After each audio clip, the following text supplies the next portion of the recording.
Welcome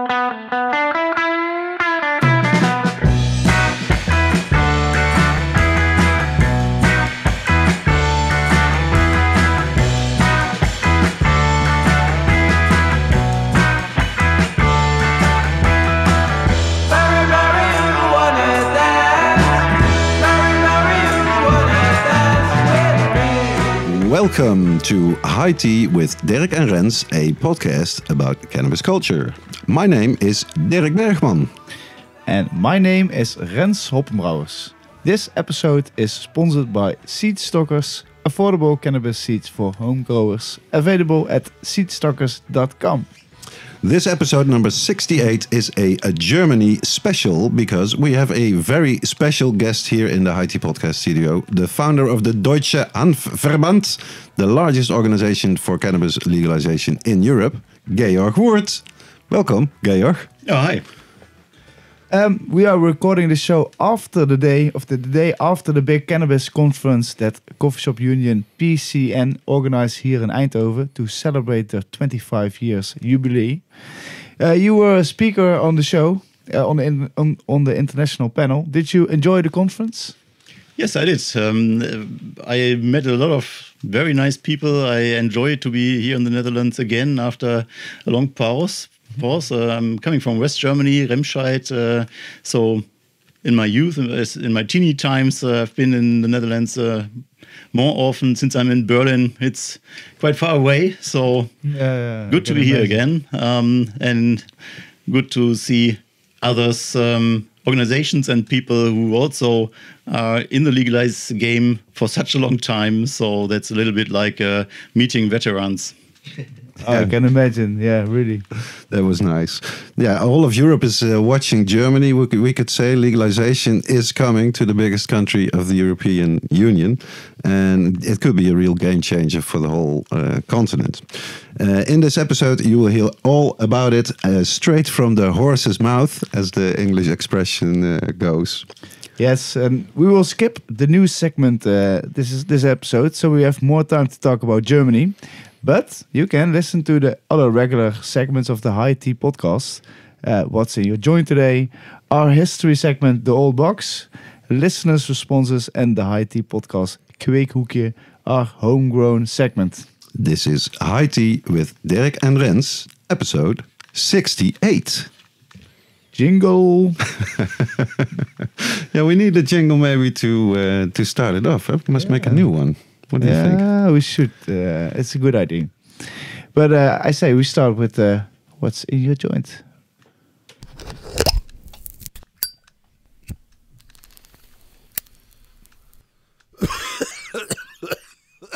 Wat zit er in jouw joint vandaag?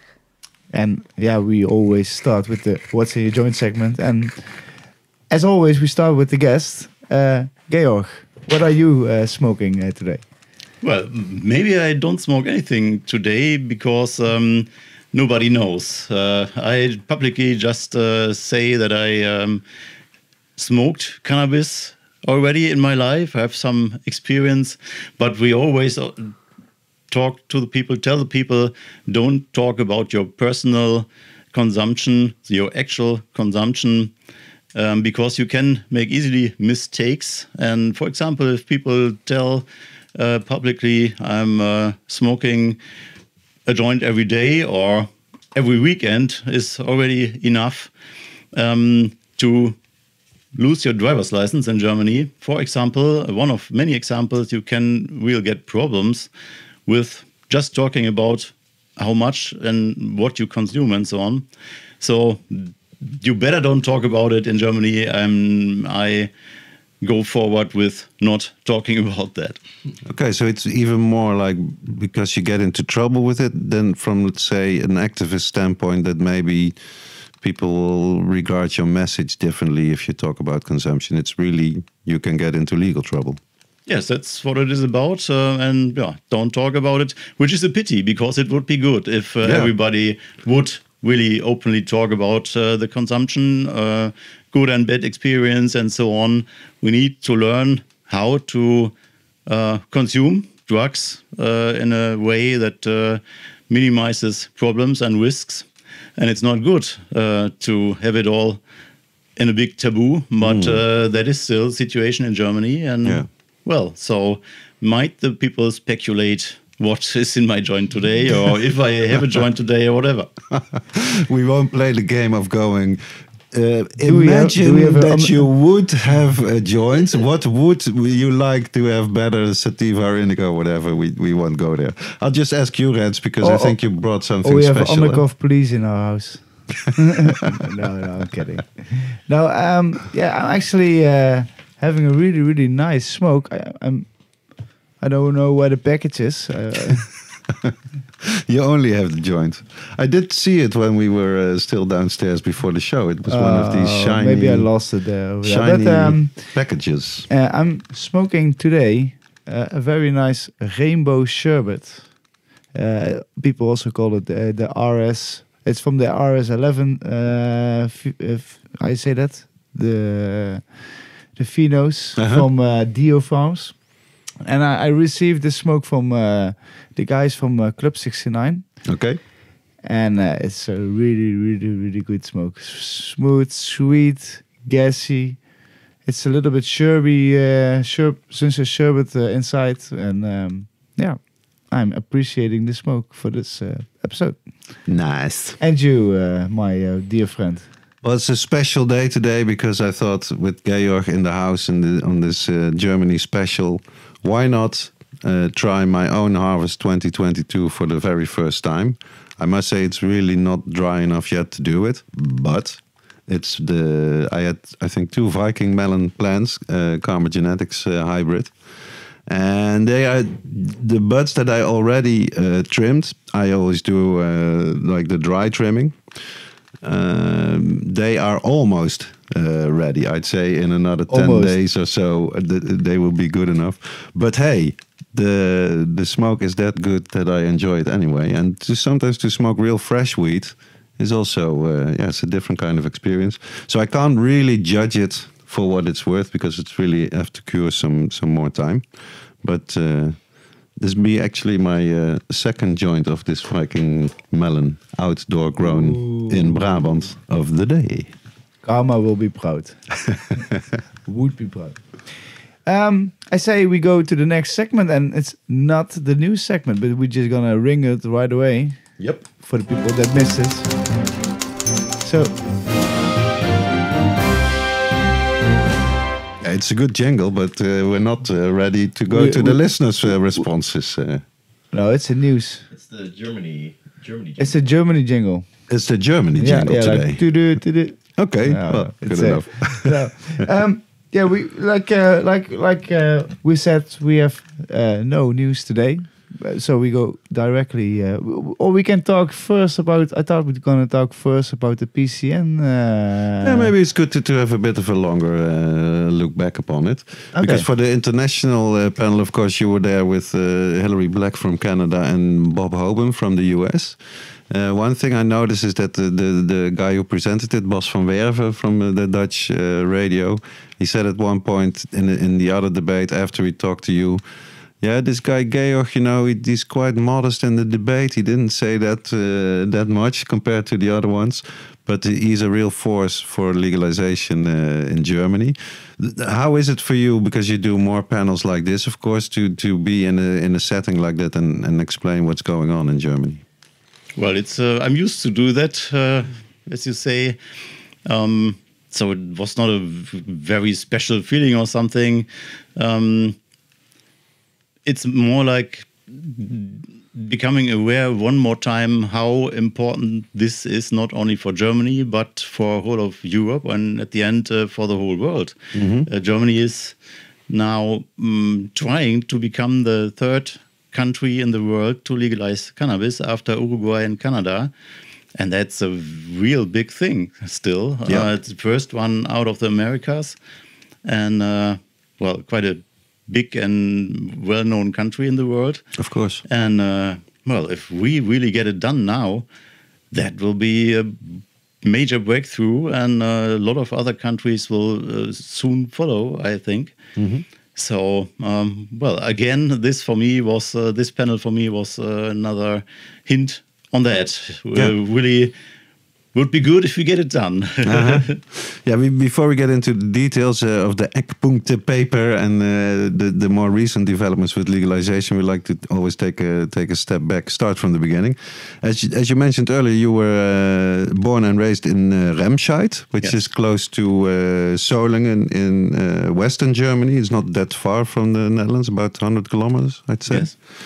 Could you describe your childhood a bit? What kind of a kid were you growing up, and how was your childhood in that respect? In that respect, to be child near Holland. No. To give the listeners a bit of an idea of what kind of. Well, I'm a single kid, raised by my mom, and well. There's not much to tell about, just being in school and having friends and doing things kids do. So that's not very spectacular. So I might really go to the Netherlands thing in my teeny times. I made a lot of experience with alcohol, or not really a lot of, but as teenies do. Yeah. And I'm not a good alcohol Vertrager or metabolizer or something. It doesn't work. Doesn't work for you really well. It early goes wrong and in a vomiting direction, let's say. And in that time, I maybe vomited through all kinds of alcohol once, and that was it. Maybe with the 19, I was through with it and. Didn't drink much anymore, but still had no experience with cannabis. Okay. And the Netherlands thing was for me more like going to Renesse and drinking a lot on Pfingsten. That special weekend where probably the people there are not very amused about us coming drinking. But they're used to it also for the Dutch kids, Renesse, it's very known really in the Netherlands. I think it's gone now, huh? It's like one big alcohol party all summer long, whether you're German or Dutch or whatever. They stopped with it, I think. Yeah? Yeah, I think it's Renesse. Everyone goes to Barcelona now, huh? Or whatever. Or, for the booze or the weed. Or Lorette Mar, for 50 euros you have a ticket, to Lorette Mar. Yeah, it's true. It's also might 50 be different. euros. Yeah. It's so much international, I think.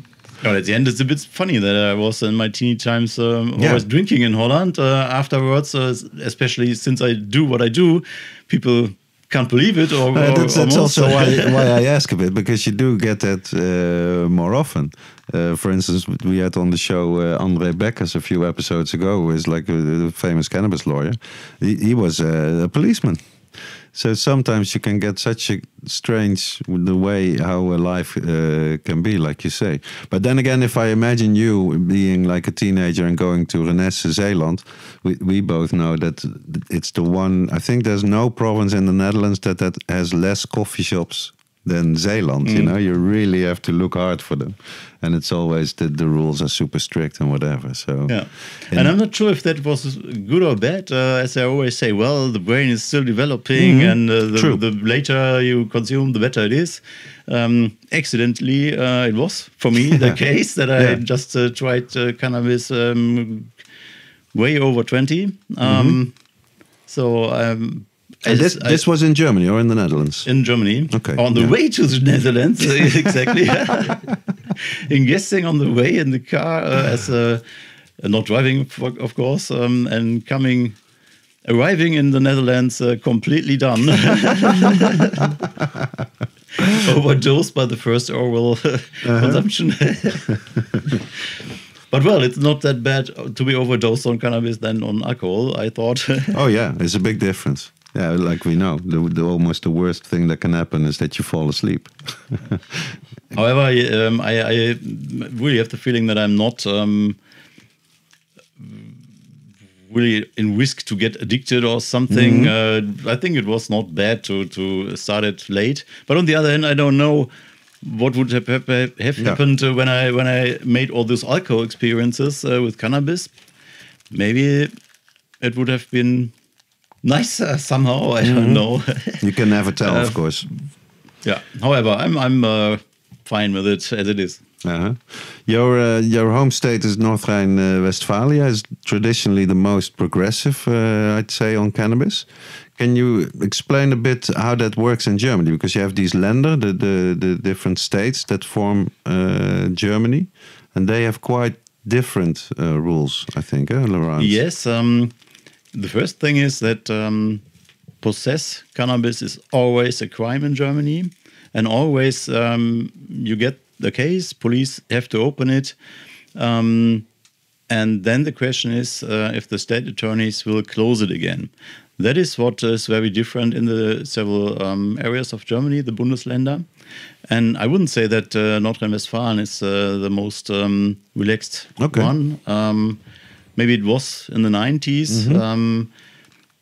But now we have a Christian Democrat government there, and had some of them since 2000. Always these Christians, eh? Yeah, that's bad. That's really bad. The conservatives, let's say. But it is combined somehow. Berlin is Berlin's number one. I think number one now. Schleswig-Holstein, for example, was quite relaxed for a while. Also in the 90s, it was relaxer than North Rhine-Westphalia. But it's not only the amount up to which the state attorneys close the cases, which is between 6 gram and up to 15 at the moment in Berlin and other areas. But it's also the question how they deal with people who are caught several times. Like some Bundesländer always quit the cases, no matter how often people get caught. And others say, well, second time you get already your punishment. Okay. Which can be a real harsh fine, up to in the thousands of euros. And if it's a little bit more than that small amount, well, then anyway, you get your fine. And sometimes if you have got a plant at home or something, and maybe a little knife or something, then it's already you're talking about prison on probation or something. Yeah. Well, that was about how to deal with those Mehrfachtäter, several time recidivists, criminals. I think you might call them in English. Yeah, people who are caught more than one time. Yeah. And there were also differences, for example, with youth, young people who get caught. In many areas, they have to go to some education courses or something to get their cases quit. Otherwise, if they don't go... Like the Swedish system, I think. I think they also do it that you can choose either you go to jail or you go to rehab. Yes. Yeah, what do you think that these people will pick, you know? And then they can say, "Ooh, so many young people go to rehab for cannabis." Yes, that's it, right. And that's also one of the reasons or the arguments of the police that they say, well, we shouldn't legalize because with that kind of choice, we get the young people into the prevention courses, and that's a good thing. And then maybe one of 100 of the young people say, well, really, that was a good thing, and I learned a lot, and so on. And I never smoke again. Or I changed my life and everything. Right. And then everybody says, oh, well, then it's fine. Let's go ahead with criminalization. So, yes, there are big differences, and that's something we want to get rid of. And by the way, our highest court in 1994 already said, well, this should be as similar as possible in those different areas of Germany, and they never got it done. And the highest court never complained about it. So they just, in our federal system, have no mechanism to force consensus about it, that or something. Okay. But what they said was like they should have the same rules everywhere, but not so much, because that's what I remember from it Karlsruhe, the High Court thing, that they said it's unconstitutional, like they said since in a few countries, to even ban it for personal use. But that wasn't what they said in that verdict.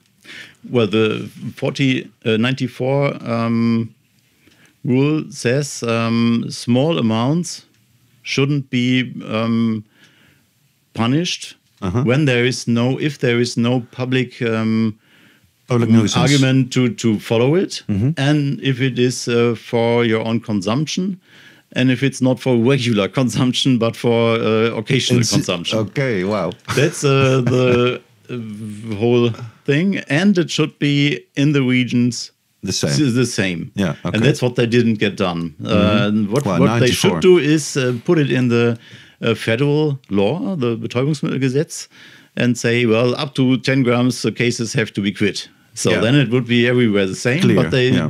just put into the law that the areas should define how to do it, and that little amounts shouldn't be prosecuted. But what is a little amount? Every Bundesland can put as they want. I remember that back in the old days when I first heard of all these differences, is that one Bundesland said the contents of one matchbox where you keep the matches in. That's the border. Is that true, or is that an urban myth? That was Bavaria or something. Uh-huh. At least that's not actual anymore. Usually, it's Grams. with the lowest. It's always 6 gram. Okay. So there's no matchbox thing anymore. Too bad. A piece of cannabis culture that has been abolished. Now we get some idea of how strict Germany still is and has been for a long time. But in 1996, you had the idea to give yourself up to the police with, I think, 4 grams or 3 grams of cannabis and sort of force a case. Yes. But before I tell that very interesting story, you trigger me to say it's not only about those kind of rules that Germany is still very strict country about cannabis consumers. It's also the police pressure behind it. Okay. You can have very strict rules and police that doesn't enforce them. Care about it. But that might be a little bit in France, for example. Yeah. Very strict rules, Yeah, but in the reality of, that's not too much hassle. Or the Netherlands are the kings of watching in another direction, let's say. The kings of doing nothing. Yeah, and in police. Germany it's the opposite, especially in the regions where the Christian Democrats are ruling, and for a longer time, like Bavaria, you've got massive police actions against drug consumers, and they pick a lot of people from the Autobahn and search them and let them pee and everything, and so at the end, the last years, we had more than 180,000 cases against cannabis consumers. Wow. Only consumers, no dealers. And that makes up more than 80% of altogether 200-something thousand cannabis cases per year. And that makes Germany be a very harsh country. Yeah, really. And then you have also things like home searches if they get people with some grams on the street, again in Bavaria mostly, but also in other areas sometimes. Or you get an ED Behandlung when they get your fingerprint. We have to ring the bell on that one. Erkennungsdienstliche-Behandlung. Can you explain that? Oh, okay, yeah. So they do an identification check, basically. Yes. And they get your fingerprints, and they obviously store all this information as well. Sometimes DNA photos and so on. Really? Yeah. Wow. Damn. Wow, I didn't know that. That is quite harsh indeed. Yes. Yeah. And then the driver's license thing. With very, very low THC levels. You lose your driver's license if you drive around sober. Or if you tell some people or publicly, I smoke every evening just a very little bit of cannabis, well, you don't have to be proved or something. They can immediately take your driver's license. Really? Wow. Yeah, regular consumption is a killer. So, yes, you're right. I think altogether with all those rules, Germany is one of the harshest countries in Europe regarding cannabis consumers still. Yeah. Wow, that's amazing. That's why I never dare to drive through Germany. And especially Bavaria. Even when I'm sober, I'm still afraid that I have still, of course, when I smoke regularly, I have still some cannabis in your blood. in my blood. So I never drive. I always go to Spain. Yeah. If you want to go to Czech Republic, drive through Switzerland or something. Yeah. That's why I never go there as well. So German police, if you are listening, Rens doesn't ever do that. And Georg, he smoked the last time about 30 years ago, I think. So not to worry, everybody. So then, as you said, let's 96. go to 96, yeah. I started to change all that and thought, well, that makes more sense. And has to do with my first experience we were talking about before. That time I was a tax officer, studied tax law, and so I was a real Stütze, Pfeiler of the democratic system and of society, you know, like a real foundation of it. And of course. On the other hand, I was civil servant. Green politician in my hometown, very active there. And 96, I was speaker of the Green Party in Remscheid, doing in my free time voluntarily things to make the world better. So I really found myself to be someone good for society, and also someone who tried some hemp blossoms instead of beer or liquor. Yeah. And my state says, well, you are now a criminal and a subject we want to follow and to punish. And I thought, well, no. This I don't makes take no that. sense. Yeah, because you are really contributing in different ways. Yes. In politics and as tax officer, yeah. That was really annoying. You were right, of course. But I think like a lot of people would be angry about it and are angry about it, rightly so. But to take the step from being angry or frustrated about it by saying, I'm going to give myself up and let's see what happens. What happened there? Yeah, well, that time we made a little campaign, the Old Greens, and then freshly formed Green Youth in Remscheid. We made flyer actions in front of schools and information stand in the public area and discussion roundtable thing. And my first smoke in Remscheid, 96. And I wrote police a letter. I've got 4 grams of marijuana at home. You will have to come get it. And it's a pity the case will be closed and you work for the bin. That's all bullshit. And my neighbor can hoard beer and liquor as much as he want. And that's what I want to show with this case publicly. And I went also to media as a already known politician in my city, and that was that worked. Let's say, that was a big media push up to the Bild Zeitung then, and all over Germany. For people who don't know, Bild Zeitung is like the English Sun. It's like a very big but quite conservative, not too high quality newspaper, but big circulation and impact. Yeah. Yes, and big letters. Yeah. Like there's only one headline over the first page or something. Yep, chocolate letters as we call them in Dutch for the Telegraaf, who is a bit like the Bild Zeitung. Anyway. And then police did come, but almost a week later, I put the letter into the post office of the police on Sunday, coming back from a party gathering. And they came Friday and had no dog, but their press speaker with just getting the weed, made no search or something. The 4 grams. Yeah, we're quite friendly, and a few days later, in the Bild Zeitung, they wrote that I was very friendly and offered them a coffee and so on. They obviously told them. So that was nice and successful first, but then I was waiting for the case to be quit, and nothing happened. And then the state attorney wanted to have me in front of a judge in court, saying it's a special public interest to follow this case, and other than other cases would be regularly closed. And North Rhine-Westphalia had 10 grams, a small amount that time to close the cases. That was only 4.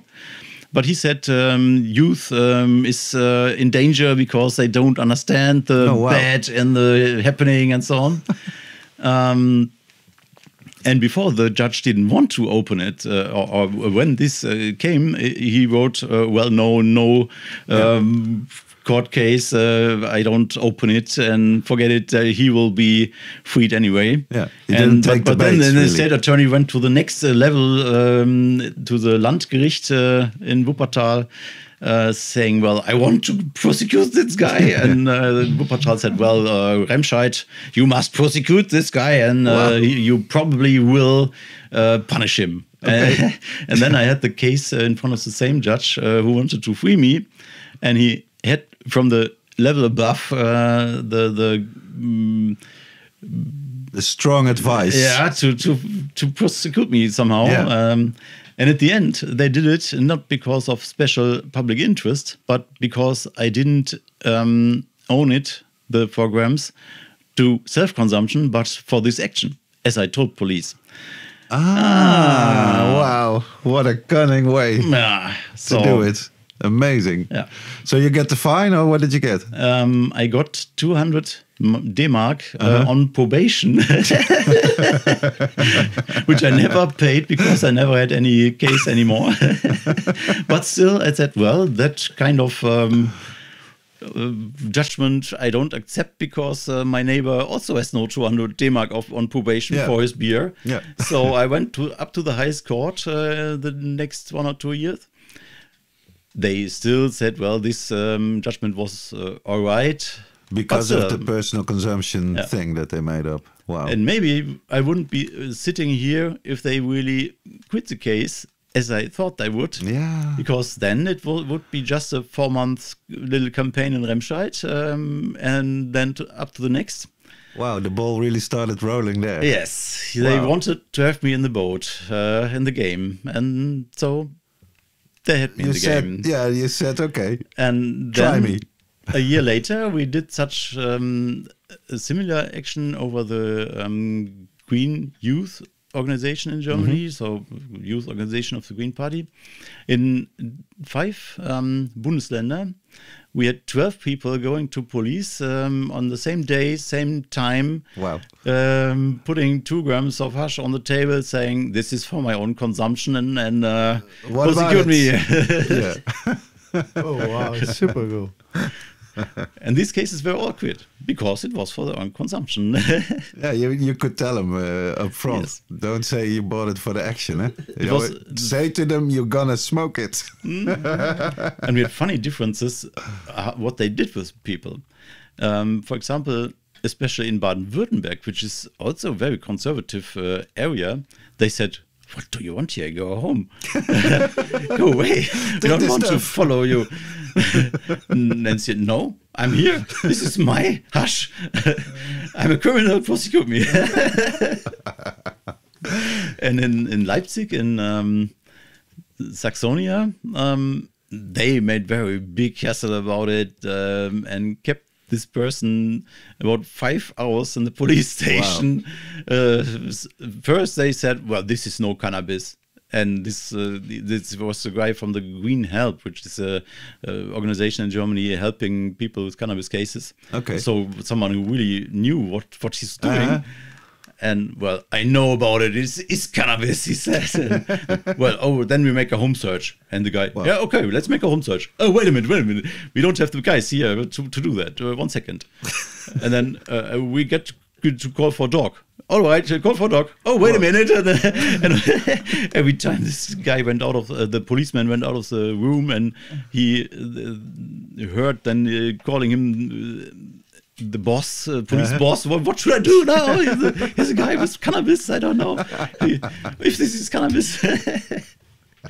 And we were calling in the station, like, here's the speaker of the Green Party, North Rhine-Westphalia, drug policy unit. We heard you have a prisoner there with cannabis. What are you doing there? He had only a small amount. Why don't you let him go? and another journalist from a hemp magazine, Jörg Kinetsky. You might even know him from that time. Yeah. Also a veteran, also calling there. Here's Jörg Kinetsky, Hemp magazine. You have got a prisoner there. What are you doing? Well, however, the problem then was that 3 of those guys got a driver's license problem. The cases were all quit, but then they came up with that as another way to give the people a big hit. And that were 3 guys in the Kreis of Neuss near Düsseldorf. One of them was Theo Pütz, whom many people in Germany at least know as the driver's license Pope. Okay. He is also such a guy who doesn't accept that kind of nonsense, and he really went into the issue and wrote books about it and helped a lot of people keeping their driver's license. And at the end, he was also a professional coming to Berlin and make a network for driver's license problems for cannabis consumers. So another one they wanted to have in the boat by prosecution and had him on their legs all the time since that time. But that's why we didn't go further because of the driver's license thing. And I then founded several organizations in the Green Party first, like a working group in North Rhine-Westphalia of the Green Party, then in the Green Youth, where I was for 1 year also in the council as a money keeper. Okay, penningmeester as we say in Dutch. Yeah. And treasurer. Yeah. And there I wrote, for example, with a colleague, the drug policy ground manifestum or something. And we founded a network in the Green Party itself on a federal level. That was then hit after hit after that occasion. And then because was the Green Party, were they like pro-legalization back then already, or did they try to stop you maybe a bit for being too... No. The Green Party was the only one who wanted legalization all the time. Accidentally, I wasn't in the Green Party because of that. I wanted to save the world and environment and global social behavior, let's say, poverty and things like that were my trigger that time.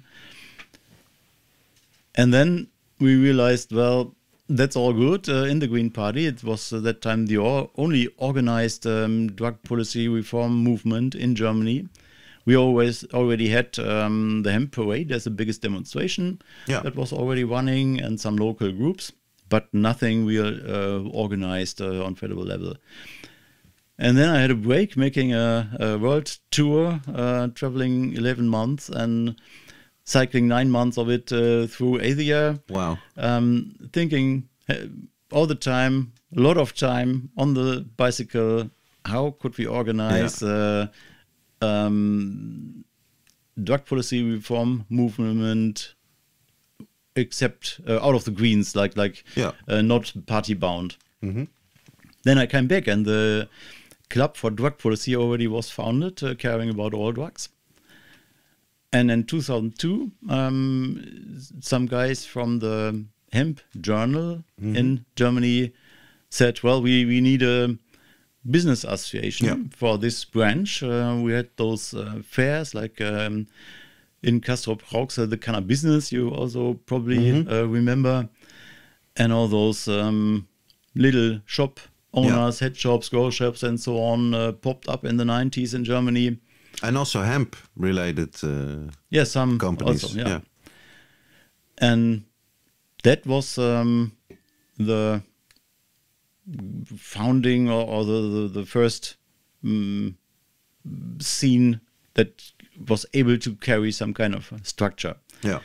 And this was Deutsche Handverband came out of that. Yes, that's what the colleagues invented somehow, and didn't think too much about structures and what about the clubs and what about a constitution and so on. They were just saying, well, Let's this is do part of our something. company and let's go.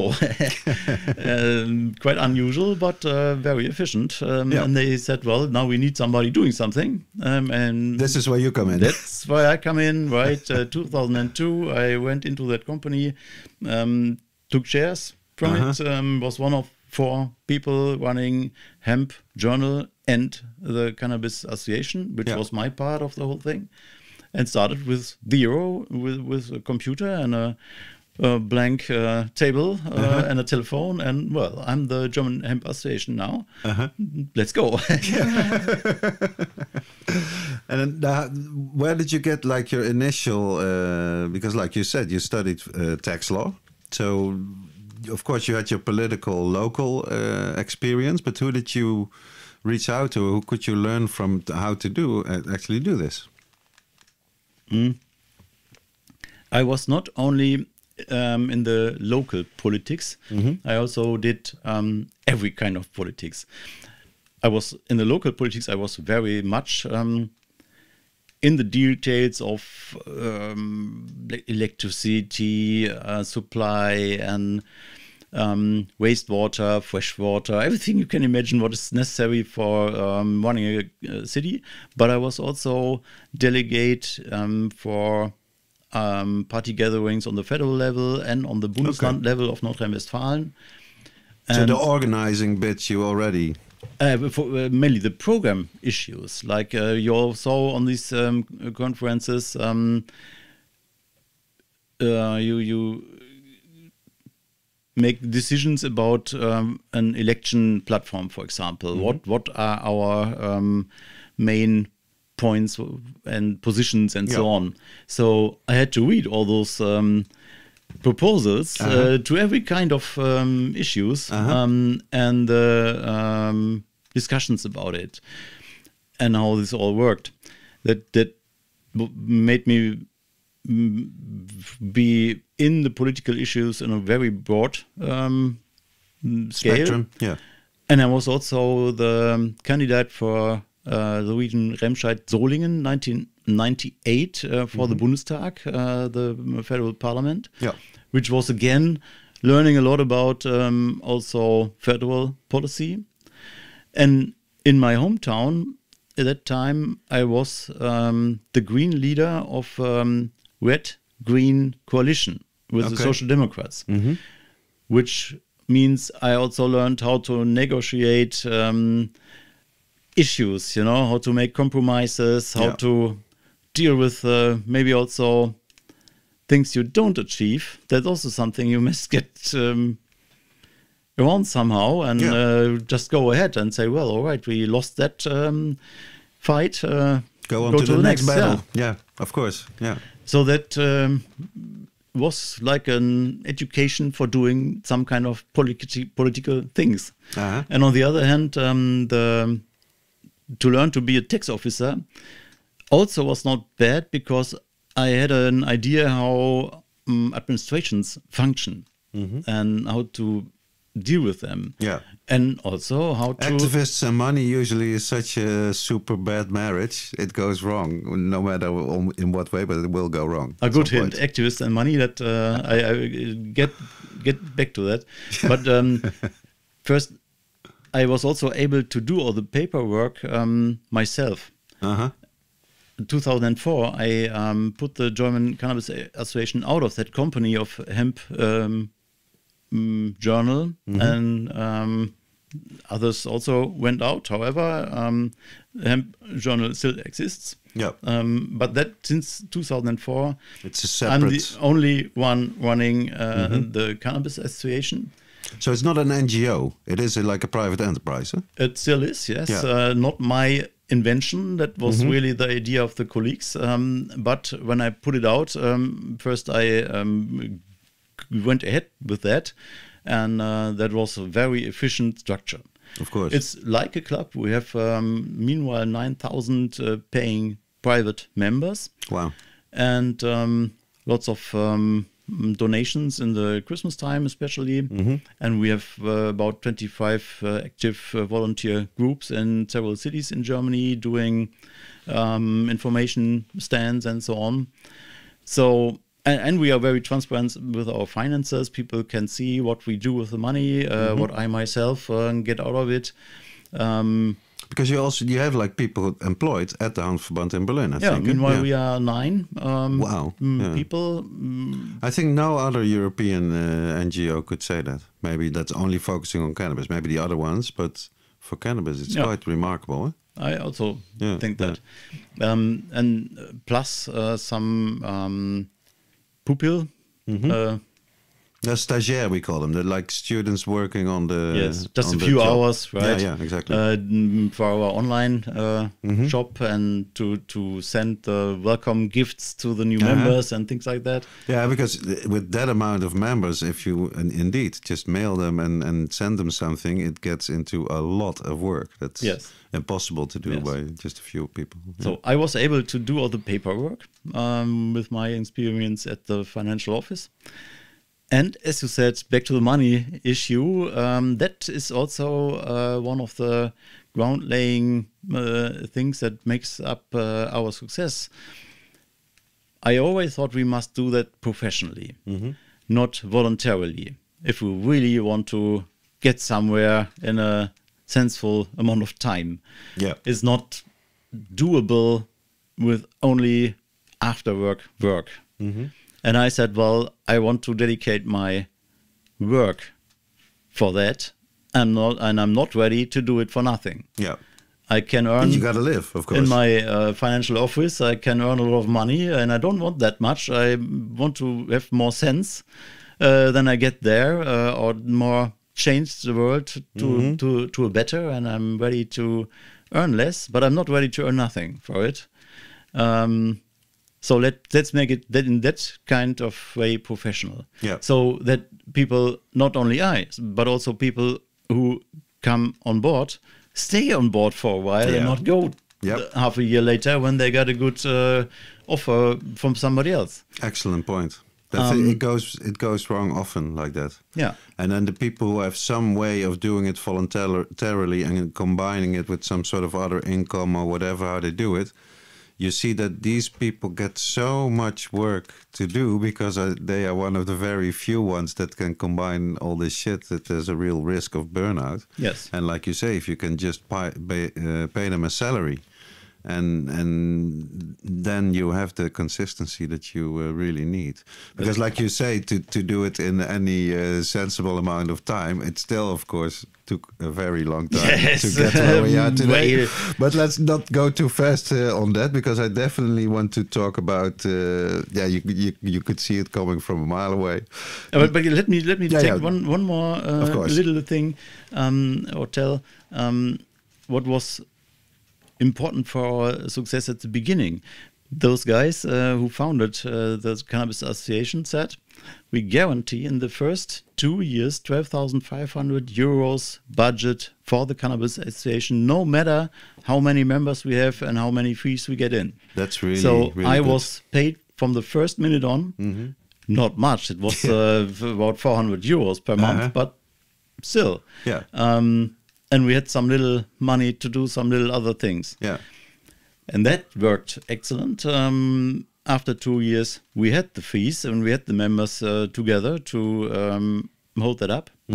Because what's membership fee? Well, that time it was 250 for a regular company member. That time we started only with companies, like those head shops and grow shops and so on. And the biggest paid 1,200 euros, I think. And was it like, did you have like number of employees, that kind of thing, or just big company, small company? How did it work? It was with how many money they make per year or something. But were they because that's another thing, you know, it in the coffee shop world in the Netherlands, it's also a discussion that some of them say we are willing to give like 0.5%, but nobody in the coffee shop industry wants to say this is the amount I make. That was more like a choice. Yeah, of course. Take your choice. Yeah. Well, so that was just one thing I wanted to add-on. That was, but now you can become a member just as a consumer as well, or is it still only companies? We started to accept private members 2006, and since that time we was lobbying for both of them, the companies and private members, for legalization. Yeah. I thought that might be a conflict, but that time it wasn't. The old shop hard blood legalizer guys also wanted us just to legalize cannabis, and no special company interest things. But that became more difficult with time, and especially since 2017, when we legalized cannabis as medicine.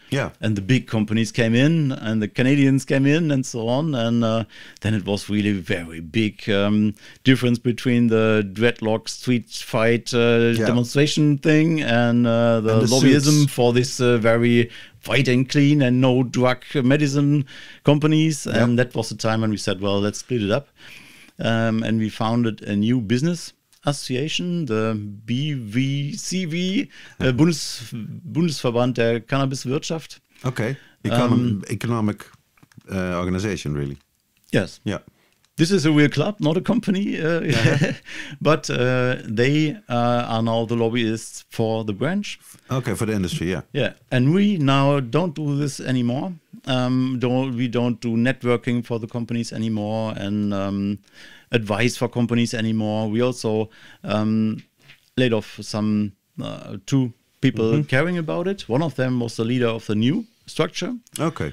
We have still company sponsors, but it's really just the sponsoring for what we do, our legalized work, and they get some advertisement for it, have their logo on our site, and just support us. But we are not their lobbyists anymore. We are only the lobbyists of the people. We are people's movement, as I like to say, or a civil rights association. Yeah, yeah.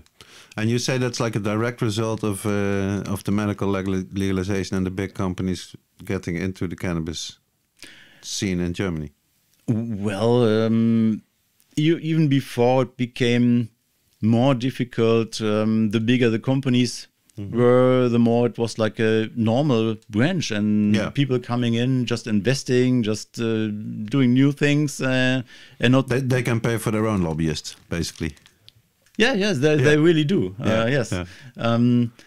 And it's also another kind of people, not to have it bad, but it's the old scene was more like lots of bunch of people that made their hobby to a living. Like, I love smoking cannabis, so let's make a head shop thing. And that changed, and that made it more difficult to combine those two things. And on the other side was the same. We didn't get with our structure the big medical companies into it. But on the other hand, the private people more and more became skeptical about big companies supporting us. Oh, yeah. So then it's good if you can separate it like that. So we have a clear position on both sides now, and that was a good idea, I think. And we, of course, we had a little bit less income from the companies, but more income from the private people, so that at the end it worked out fine. Yeah, but with VOC, the organization that I'm a chairman of, it's like we try to combine it, but always have the private persons also helping out, also with small donations, but have the companies in there as well. And of course, then you tend to get the companies that do favor legalization, and it's not all of them. Yes. But to me, that's still a clear distinction. Whether I want to, whether I can say that it's okay if they also help, but to have the both sources, I would say, has always been very important to us as well. Okay, so let's go to Millionaires Well, because I like this story so much. It was the TV show, and you could win €1 million, and this was back in 2016, I think, 2014. 14, yes. 14. So tell us how that went and where the idea came from to actually be on the show. Or try to be there. That was a try of some TV Sender channels to, I think, get back the youth out of the internet, because they tried to combine this and made an internet platform but as a first step where people could register and only the registered people there had a chance to get into the show and win the million. Okay. And out of that forum or page or something, the candidates for the show should come. And they should elect each other as long until only 49 people are over. So you had to make some Wahlkampf. Like, you had to fight against them in an election. Yes, like an election. Exactly. We had to call people to get into the platform to vote for me, to get me in the show, you know. Okay, a smart setup of the guys. Yeah, that was from the beginning on. It was a kind of election race. Yeah. Millionärswahl, like millionaires election. That was the claim of the show. And not many big associations with many followers understood that. There was only one competing us. That was Viva con Aqua. They are doing selling water on festivals and doing good things in Africa with it. That's also a good cause. Yes. And so it was at the end was a race between us and them.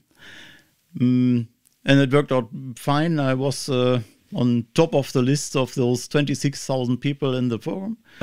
As long as they showed a real top ranking list, at the end they didn't anymore because I think they didn't want me there, maybe. But it was clear I was running through in the show. And at the end there were three parts of electors. That was one was the crowd out of this internet platform. The second were the people watching the show and could call a number, paying a little bit and vote for me. And the rest was the candidates itself voting for each other. And that was a problem because for the first show they made a election scheme and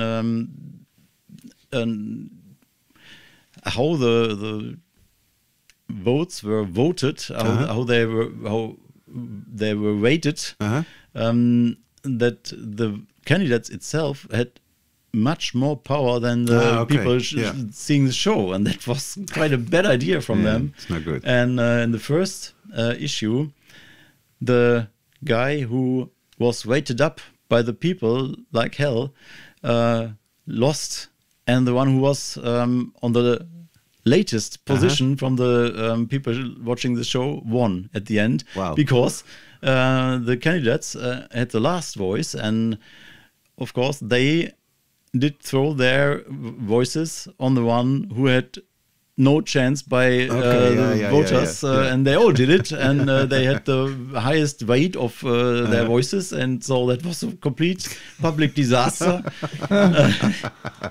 And overnight no idea. That's what you get like that. I said them the week before, if you do it that way, that will be a problem for you. And it was. And then overnight they changed that system. So the first issue was on Thursday, and on Friday was I in the second one. Okay. And fortunately they changed that system overnight, and that's made it possible that I won this second show. And so did you have to pitch over and over again, or did you have to do one time and they like repeat the video where you make your plea, or how did that work? We were already strong in social media at that time, and it wasn't the first big success, by the way. We could show that we can really move people clicking on the right button on the right time. But of course, we made a lot of posts in the social media and more than one video and so on. Yeah, and obviously we also reached a lot of people who saw the show. And then the media also was talking about it, that I won the second one. But then already it was, the show was broken.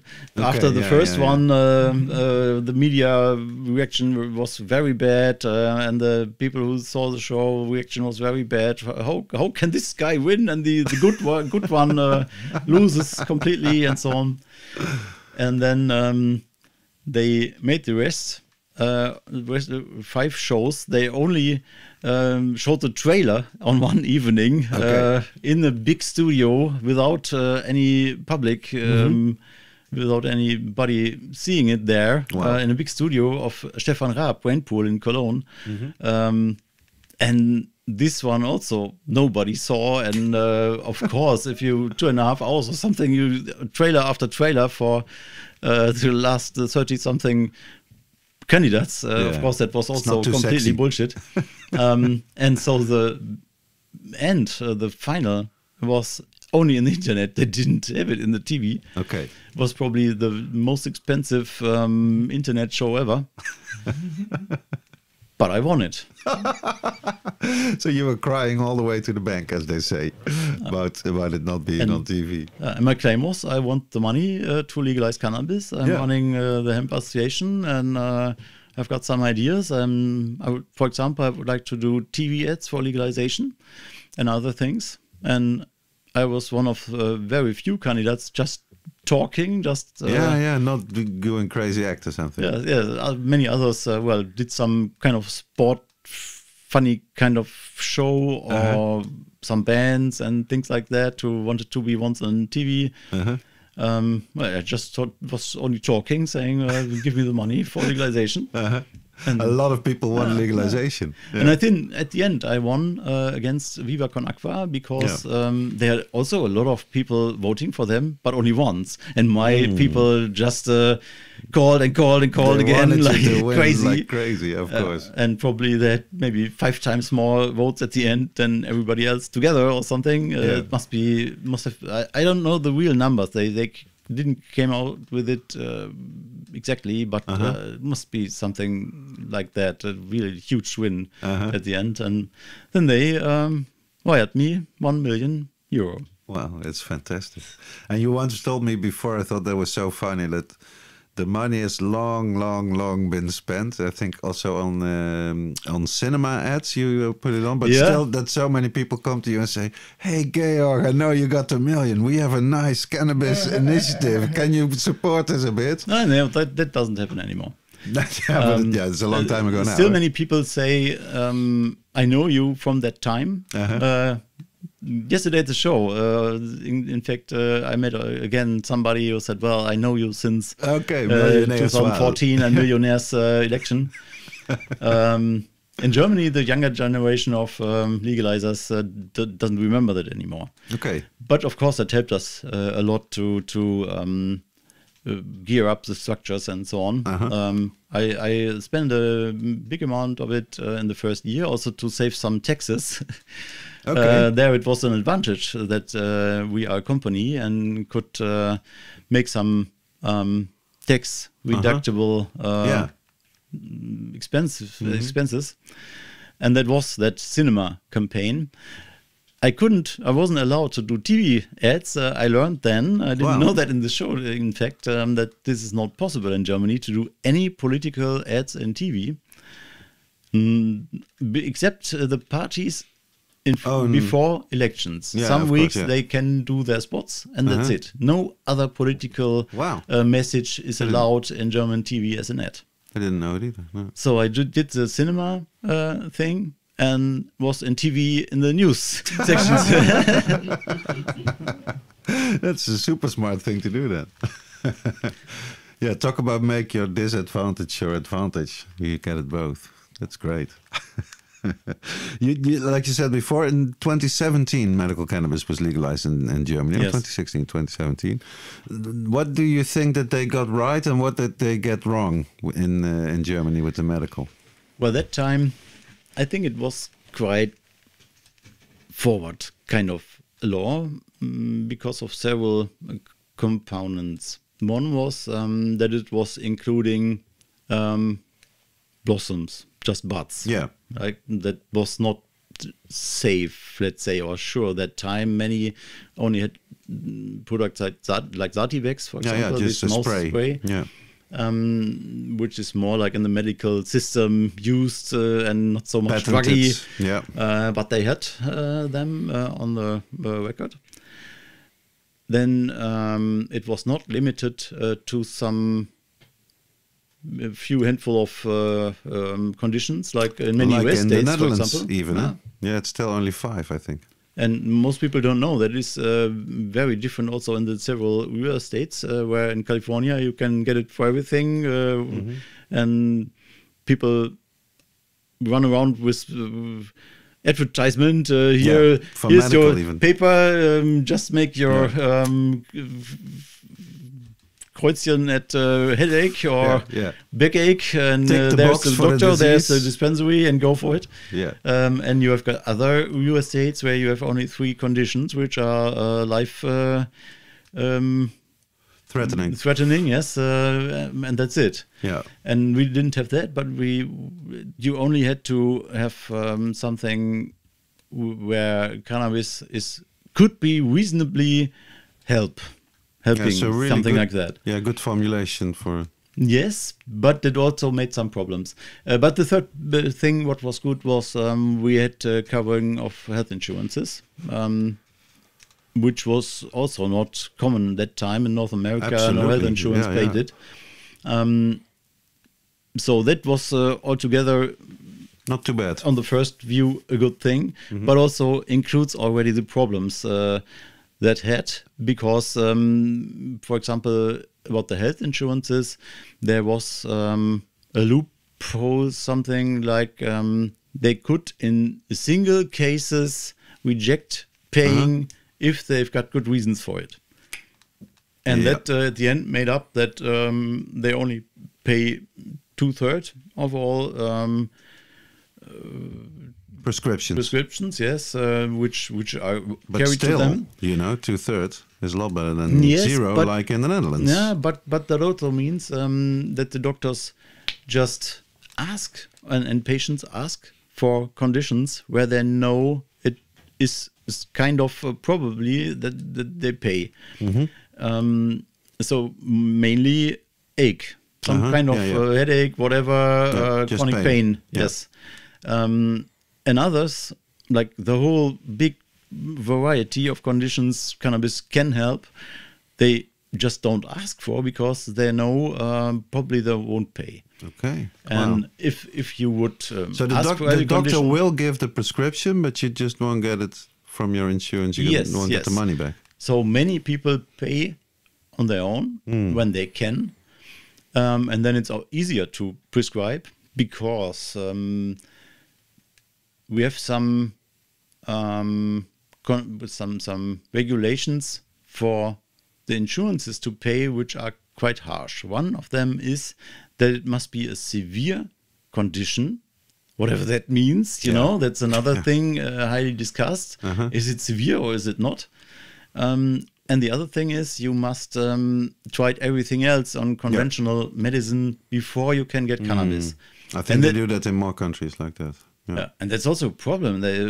Even with pain patients, they must try all the opioid things before they get cannabis, which is crazy. It makes no sense at all. Yeah. Wow. Correct. So we have got still a lot of problems. In the first time, we had also problems with supply. By far not enough in the pharmacies available. And we still have problems that not many doctors prescribe cannabis. Still, many think it's still a drug, and it doesn't make money for them. Especially the first prescription is for them at least half a day of reading papers and just get into the issue, paid by nobody. Yeah. And then you have got all the paperwork if the patient wants reimbursement from the insurances. And then you have to write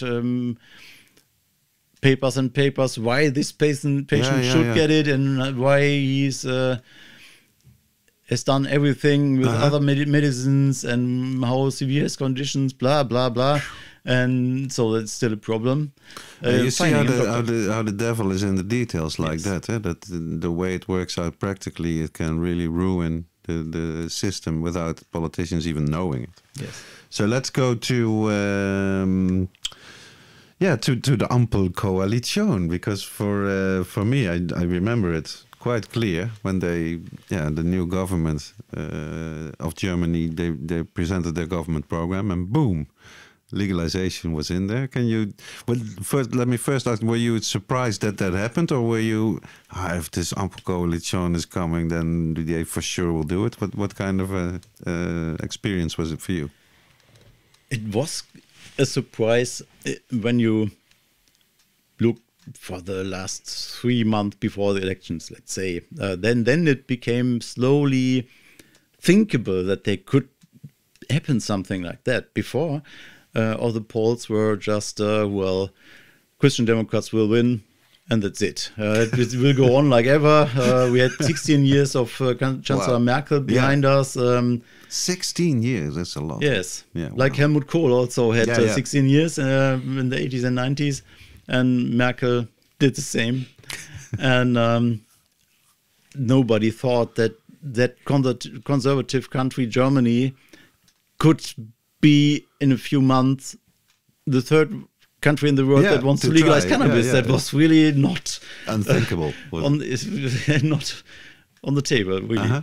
And the Social Democrats were very weak that time, far below the Green Party in the polls. I remember. But the candidate the Christian Democrats had was bad, just somebody nobody wanted to elect. And then Scholz was an alternative against him.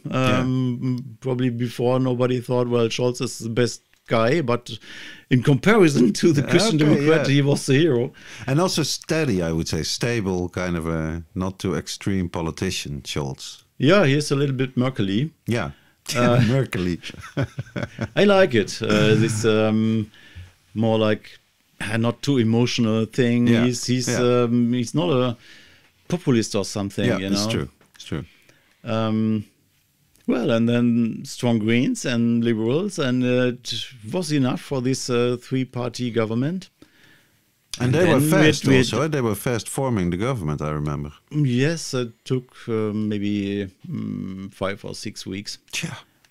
Last time in the Netherlands, I think it was 11 months that our government needed to get a coalition together. And then it became really interesting after the elections when we knew, there are now sitting on the table negotiation 2 parties that are favoring legalization, the Greens and the Liberals. And the Social Democrats that time was close before. They had in their election platform, we want to allow the cities to make these model projects, and we want to decriminalize people, bring possession fines just down to a little fine, but no criminal case. Well, I still didn't think they would get to the compromise of completely legalizing cannabis. Yeah. That was a big thing. Yeah, it was amazing.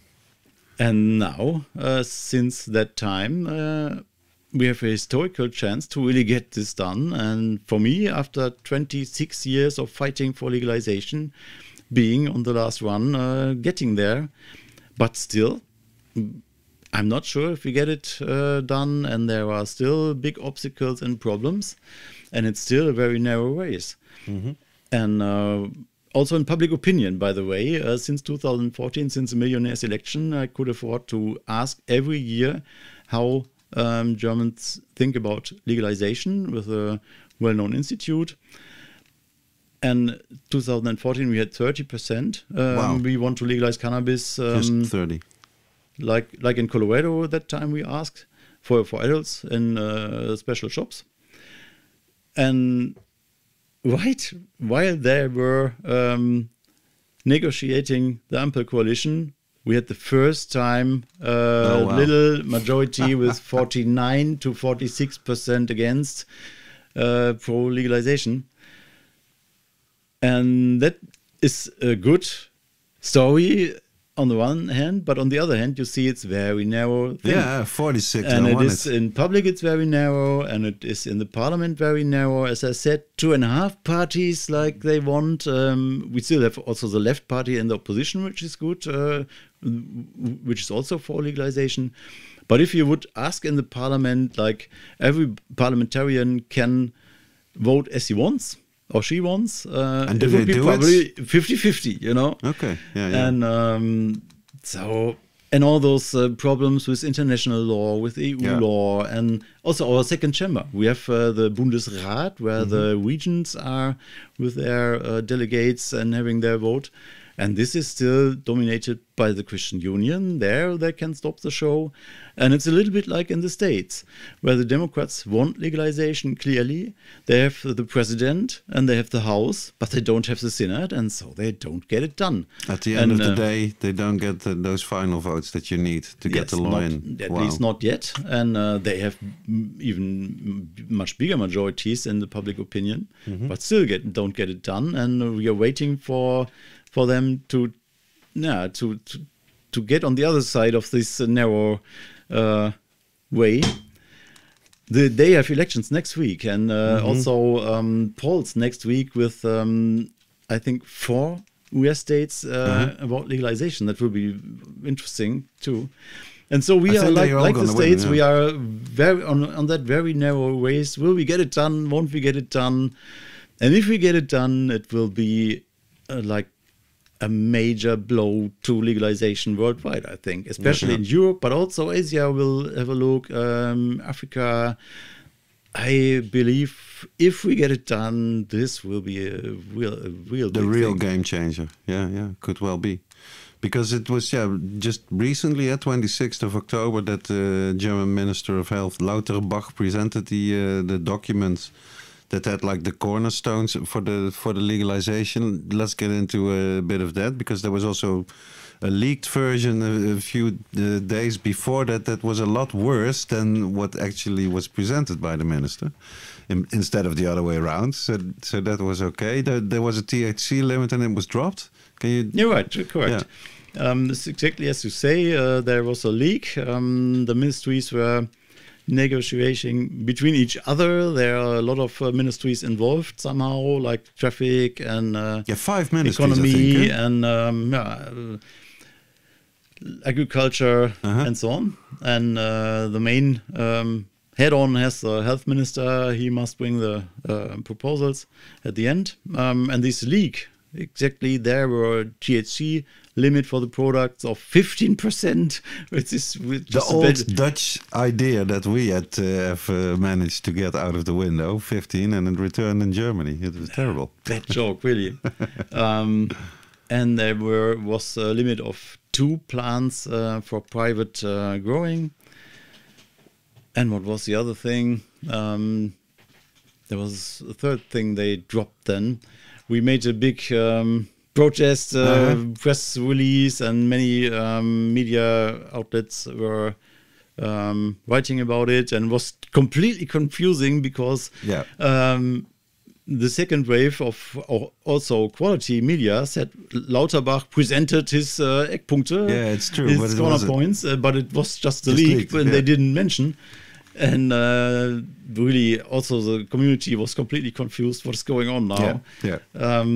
And then 1 week later, they bought the official version, and in some points it was really better. No THC limit anymore. And 3 female flowering plants. Yes, was in plus seedlings. Fantastic. And so on. So really better than before, but still not perfect, super, you know. No, sure, of course, sure. Like no cannabis social clubs, for example, mentioned, or no outdoor growing. But like you said, it's not mentioned, but does not automatically mean that it will be forbidden to have the cannabis social club. So yes, but they should address it somehow when they get to the law. This is not a law proposal. This is just some outline. Major points, outline how that should be. And it would have been better if they made it much more detailed as it is, because they said that was the usual the timeline before. In October, they wanted to bring those corner points, and till the end of the year, they wanted to have a draft of the law itself. And this is a very complicated thing. They won't be able to do it that soon, you think? I didn't believe that anyway, but with this corner points, it's even harder, because so many details are not addressed there, how to do it. And in some cases, Now I know what was the third thing they might better is the amount you can buy and 20 sell to and 30 carry instead around. of 20, I Yes. think. In the leaked version, it was 20 gram you can carry around, and then they said, well, now it's 20 to 30. What the hell and is that? The poor guy who shall write the law. What the fuck, 20 or 30, you know? Should I put 25? Yeah. So 30 is like historic, as you might know, like for the Netherlands. Until the middle 90s, the 30-gram limit was there for what you could buy at a coffee shop in one go, but also what you could have on your person, 30 gram. And 30 grams were also what Schleswig-Holstein had as a little amount up to which the cases could be dropped. Yeah, so that's where that came from. Maybe they should go with it. But then again, I think also, there's this, is she from the Green Party or from another party? Who? Christine, I think she's called. And she was... Lütke. Yeah. She's liberal. Okay, but I was surprised positively when she said, what do you mean we need a limit for what you can have at home? We don't have that for bottles of wine. Mm-hmm. I thought, well, I never have a Dutch member of parliament say something like that on Twitter. There are some really fast-forward people in the parliament. Uh-huh. And that's an important thing to mention.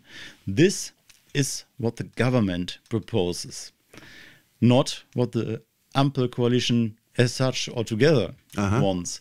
So the next step is to have the real law proposal, bring that into the parliament, and then there will be hearings again, and the parliamentarians will have their say and definitely change some things. Yeah. And then the Bundestag, our parliament, will vote on it at some vote point. on it, will have something.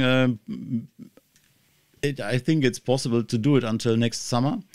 But then the question is, what is the second chamber, the Bundesrat, doing with it, and the Christian Democrats? And but this can change because of local elections, can't it? The way that the Bundesrat... Yes, we did more than ever Yeah. about the local elections. This year we spent some 40,000 euros just to promote to the cannabis consumers go vote and avoid the Christian Democrats. Because they vote all together in the Länder or on different times, if you know what I mean. Different times. This year we had 4 elections in the Bundesländer.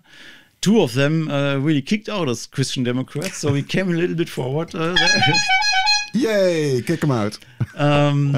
But it's still not enough. We need one more bigger Bundesland before we are freeway there. Okay, just the one. Yeah, and that's Hessen next year in the autumn. So that could be a solution for the Bundesrat problem.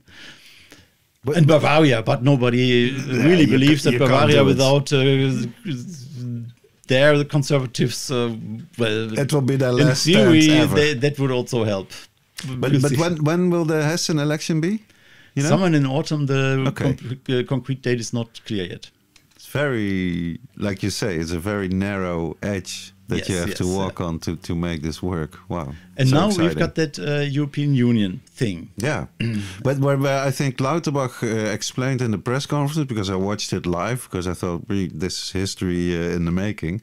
He explained that he will send the corner point document to the European Commission, so before there is an actual law proposal. Yes, and I don't know what I shall think about that.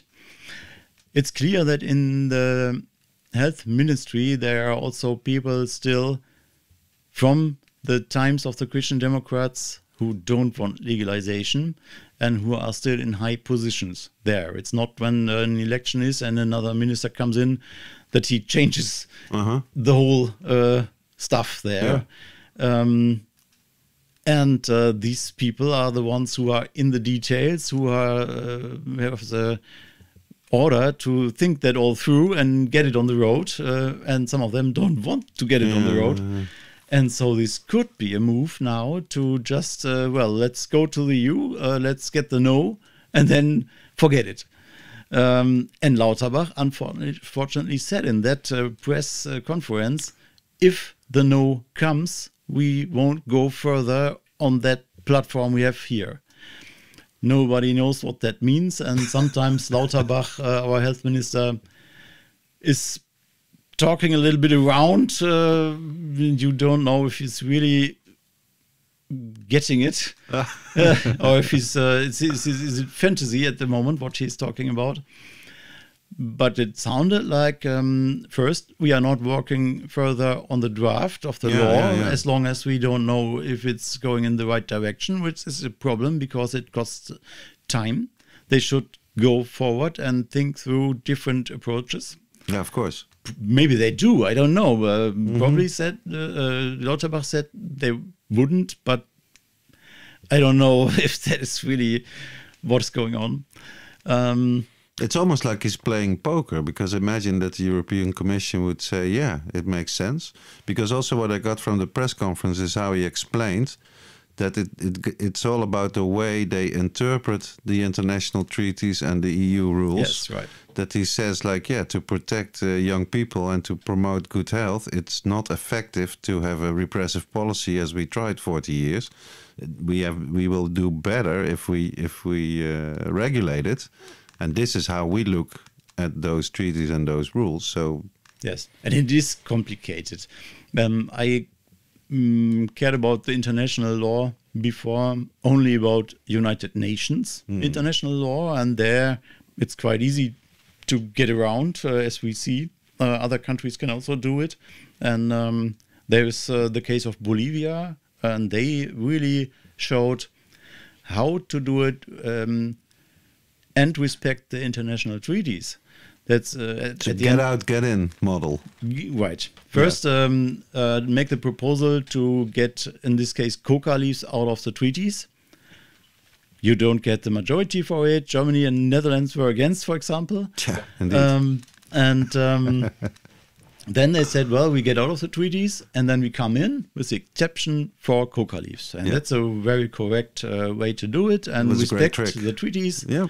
That's the way it should go. It's formally but do you think there's any chance that Germany would try that route to legalize? I thought they would, because it's such a correct country and they are not so workaround way of going. But meanwhile, I'm not sure about it. Okay. Sometimes it seemed like they want to go the Canadian way, just ignore the whole thing and get a bad letter from the UN, and then it's... And that's it. That's it. There's another day tomorrow. Somebody said yesterday it's not biting, the letter. They have no way to really punish the country that doesn't. There are no sanctions comply. for the UN drug treaties. They cannot give you a fine or whatever. It's not even written in the treaty. This or that way, the United Nations treaties are not the problem. You see, like the EU, you see as a bigger problem. It seems to be. Yeah, yes, okay. at least it can be made up to a bigger problem. Yeah. The law specialists I was talking to before the whole thing said, well, the EU law is a smaller problem than the UN law. But now it's made up to a big problem since the Ampel coalition made this this announcement. And I'm not sure if it's really a problem or what is going on. Because, for one example, Germany has altogether on the European Commission, you can search on the site about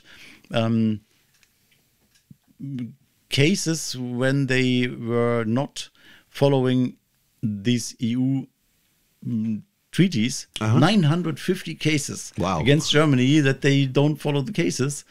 Many of them were closed, and that was at the end it was okay. Around 50 or something are at the moment actually open and proved. Nobody talks about it. There's no public discussion about it. They just do it, and where they could probably also just legalize cannabis. Yeah, for sure. And then we see, Yeah. What happens? That's what I would do. But unfortunately, you are not yet the Bundeskanzler of Germany. Yes. And they, for example, they make up a little hoax, a story that it's similar to the Maut, a former conservative traffic minister wanted to do, like foreigners using German autobahn should pay toll. For the highways. And that costs billions of euro at the end because the EU didn't let that go. And this minister signed a contract with the industry that should do it. Oh, wow. before the They knew what the decision. EU was going to do. Okay. Yeah, and then this industry came up with billions damages. of damages and please pay state. And now they all say, well, we will want to avoid such a case, Yeah, I did which read is those completely stories as bullshit well. because nobody signed a contract with cannabis industry. Okay. There's no way that we pay billions of No. euros because of that. It's just that you could say, well, that's not allowed what you do, but that doesn't cost billions. Yeah, wow. So this is again public relations gag somehow. That's nothing behind it. However, Like somebody said at the conference yesterday, it's like when you get really close to really legalizing and really changing the law, then you get the most, criticism, and the Conservative Party standing up and the Christians trying to really put an end to it, no matter at what way. conservative media is jumping in, and those last prohibitionist scientists and so on warning what the country is going to wreck and everything. Yes, and that makes a narrow race again more narrow. So that's really still If you have tricky thing. to, Georg, if you have to put a percentage on it, to 60. say 60? 60% that we get it done. That's your Okay. question, right? Yeah. Well, you get it asked that often? Yes. And usually people want to hear me saying yes or no. Do you believe it or don't you? No, yeah, But it's a chance. Yeah, I do. Not more. An historical big chance for a big thing. But still we have big problems getting it done. And well, of course I see that it's possible. And of course I see that it could not happen, you know. And well, I hope still we get it done. Yeah, of course, of course. One last question, and then we think go to the old box. Is that for the people who are listening, especially because we do this episode in English, so a lot of people can listen to it. With your experience as an activist for all these years, we talked a lot already about finance, about how you do it, about the experience you need, organization. But if you have to give advice to younger people who also want to change the cannabis laws and get people active in their country, what would be your advice to them? Well, that depends on make first some decisions. Do you want to show your face? Is one of the major things. So, for example, in Germany, that would mean would you go to a local group and see if you like the people and see what you do, and then would you go to an information stand and be in your city, standing there with flyers and so on, and convincing people that legalization makes sense? Or do you, because of your job or whatever, not want to show your face? Then you can, for example, make comments in the internet with a nickname, which is always a good start, let's say. Write some comments. Read every article about cannabis. If it's good, tell them it's good. If it's bad, tell them that it's bad and why it's bad. That influences media on the long run. They see, first, cannabis articles have a big reach. Many people read it. And many people don't like it. Many of our readers don't like it when we warn about the risks too much, or if we are against legalization, for example.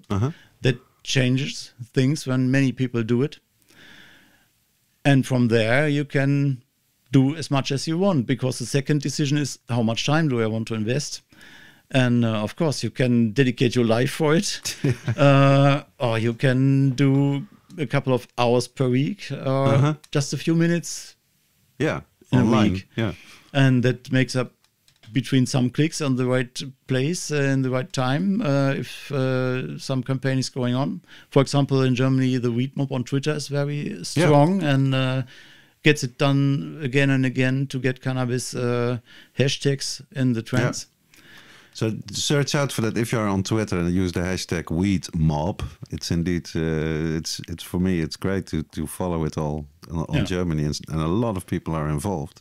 And you can personally get involved into your local or national network. I don't know how it's here. Do you invite people work with you? We have always like an open monthly meeting, and we try to do it in different cities, so it's easier for people. Of course, the Netherlands is so much smaller than Germany, and this helps for new people to come on board. And like you say, the first start obviously can be online, but to get to know the people and know if you want to really be involved, a monthly meeting of VOC is a very good experience for that. You get to know us and see what you can do, and it's still, I like that. It's one of the foundational things for VOC. And at the end, maybe for the most people, it's just, become member on your national local network. It's always about money. The more money they have, the better work they can do, and the more they can spend for public relations kind of things.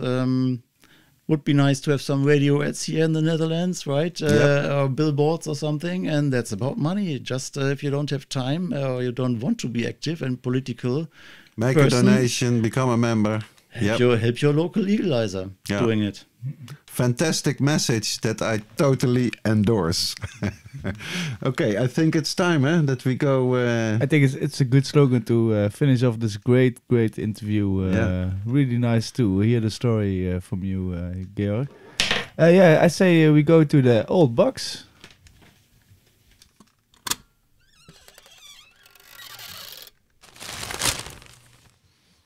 And what do you have for us, Derek?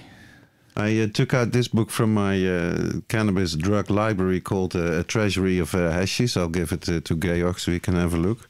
It's a wonderful thing. It's all written by hand. It's printed, of course, but it's no like typesetting. Every word of it, the guy lettered himself. It's called A Treasury of Hashish by one Alexander Sumach, and it was first published in 1976.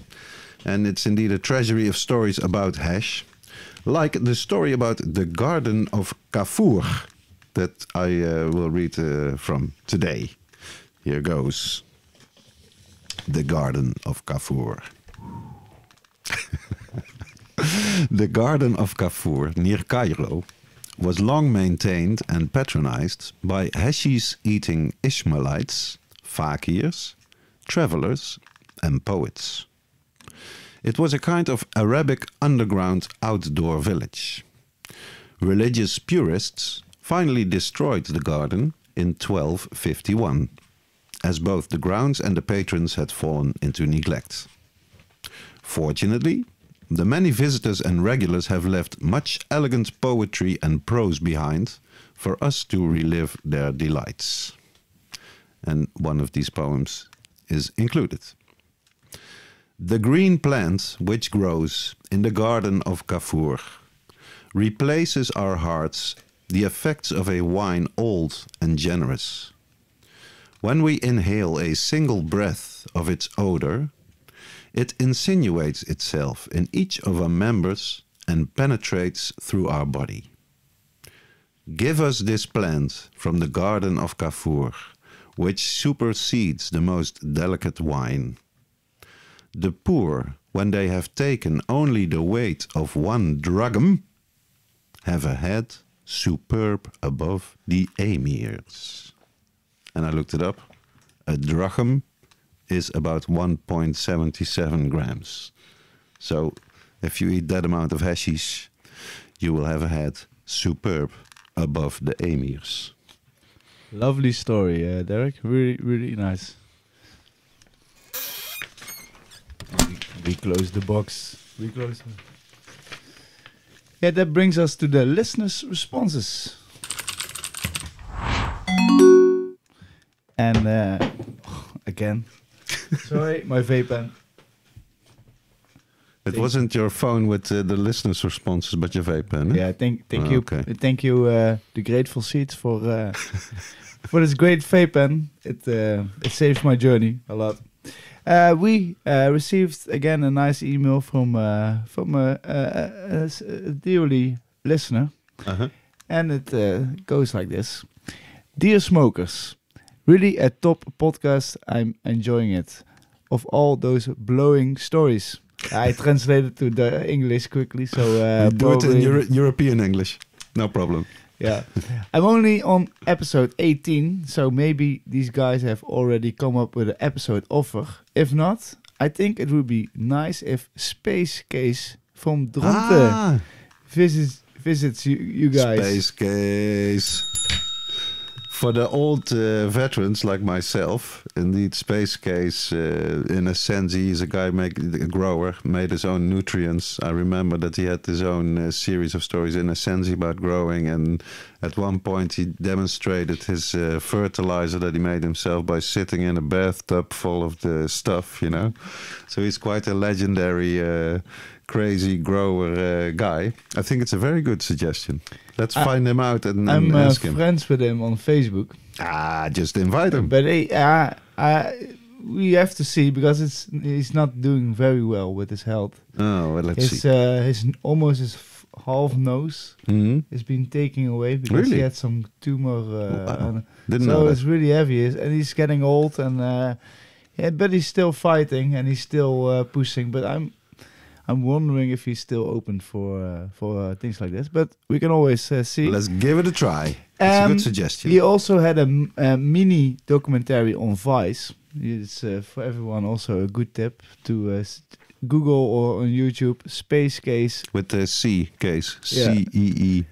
And space and Vice. You'll find Spees. And Space Case. Dutch Grower is also an advice for the show. He said he has a YouTube channel where he updates its plants every week.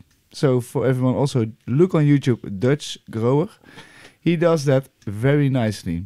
And of course, baking with beard. You remember that? Baking with beard? Bakken met baard. Yeah. It's been a hype for a little bit. There's a guy with a long beard who was like baking space cakes or whatever on YouTube and showing how it should be. I haven't heard of this guy for years, so it's maybe a funny story. Like, how is it going with the guy from Bakken met baard? Well, we can try, for sure. So he was always funny, and maybe he has some nice recipes. This guy says, so, you know it. Always keep running. Sincerely, Michael. Nice. So thank you, Michael. Really, really cool. Nice reaction, and we will definitely think about the suggestions you have offered us, and we maybe get one of these on the show one day. For real. And for everybody who likes to send us an email or anything, you can send it to hightpodcast@gmail.com or info@hightpodcast.nl, and podcast spelled with a T, and you will get a nice prize package. Let's go to the High Tea Podcast Grow Corner. Het High Tea Podcast Kweekhoekje. Yeah, it's the 5th of November, the day we record this German special. The outdoor season is pretty much over. Although I still have one plant right here in the studio that's still going strong, no problems with mildew, no bud rot, no nothing, and smells really nice. And I think this might be even my best plant for this year. Whoa, that That's good, smell eh? is so good. I just put a lot of effort into it, getting it on the balcony when the sun shines and getting it indoor when I knew that the rain was coming, so that I had no trouble with that. But I think this will be the last. We can probably cut it down tomorrow. What do you think, Rens? I'll check. Live. Yeah, so that's also to say that I think most people will have most of the trimming done already, so there's not much growing or blossom period tips that I can give you. So the main advice for this High Tea Podcast Kweekhoekje, you found it out? Is it already time, Rens, or not? I think it's time. Or you could leave it like 5 days, I think. Just the 5 feel days. it. Yeah, now that the conference is over, I have some more time to do some trimming, so I might do it anyway. No, so the main advice I can give to our dear listeners, outdoor home growers, is be patient. Don't be like me, smoking your outdoor grown weed too soon. Although I must say, it was a very nice smoke. Yeah, you enjoyed it? Yeah, it's still too wet, but I can't complain. This will only get better. Next episode, I will try it. By then, I'm sure it will be better even than it is now. So yeah, indeed, store your wheat in glass jars and make sure the amount sort of fits the jar that you put it in. They shouldn't be too empty and too much air in them for it cures too fast.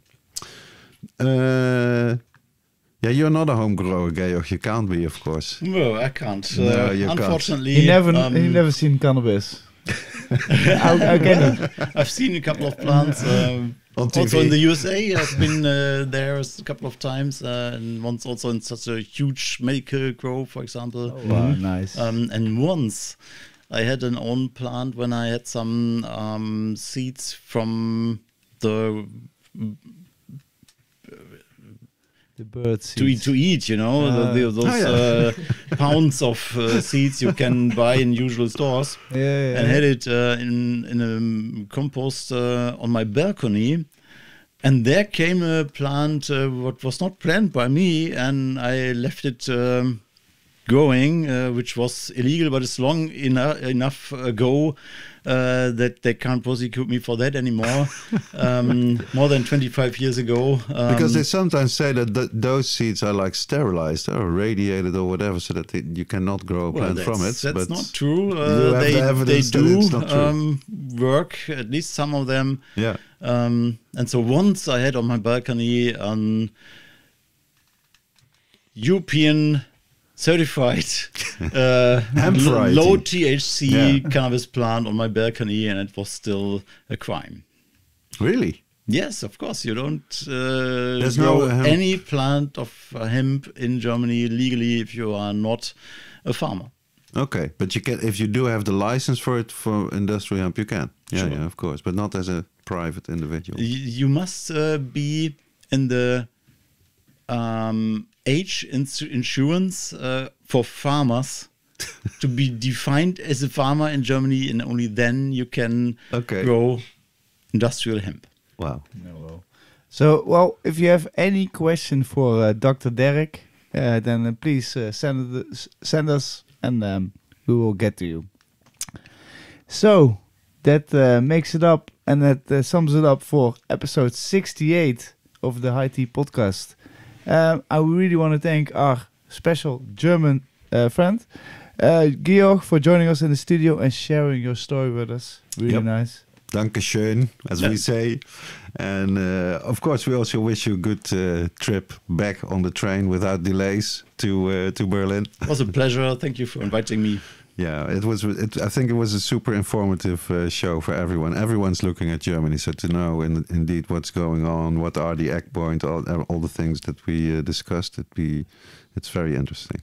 Also, of course, a big thank you to the sponsor of this episode, our friends from Seed Stockers. Affordable cannabis seeds for home growers, available at seedstockers.com. Thank you all for listening. Please support the High Tea Podcast by hitting that like button. Subscribe us, and whatever you say it. Tell your friends. Tell your friends. See you next time.